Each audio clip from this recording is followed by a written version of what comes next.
Speaker لگا لیتے ہیں، شربت بانٹتے ہیں، سبیلیں لگاتے ہیں، سب کچھ اللہ کی راہ میں دے رہے ہیں، ٹھیک ہے، اچھا کام ہے، لیکن وہ جب اذان ہو رہی ہے تو وہ نماز پڑھنے ان میں سے میں نے آج تک ایک بھی نہیں آتے دیکھا، بلکہ اس دن مسجد میں نمازیوں کی کوانٹٹی بالکل زیرو پر چلی جاتی ہے ایک حساب کی، چند ایک وہی جو مستقل آنے والے بزرگ حضرات ہیں وہی مسجد میں آپ کو بھی نظر آتے ہوں گے. اس حوالے سے آپ کیا کہنا اس حوالے سے ہمارا جو نظریہ ہے نا ہماری قوم کو جو بن چکا،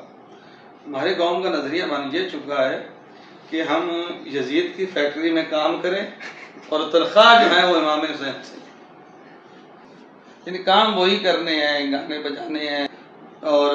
رقص و سرود کی محفلیں سجانی ہیں، نمازیں چھوڑنی ہے، ظلم و ستم کرنا ہے، شراب نوشی کرنی ہے، کام وہی کرنے ہیں یزید والے، یعنی فیکٹری اسی میں کام کرنا ہے لیکن تنخواہ امام علی مقام امام حسین سے لینی. ہم یہی امید لگا کے جو ہے بیٹھے. بالکل ایسی ہے.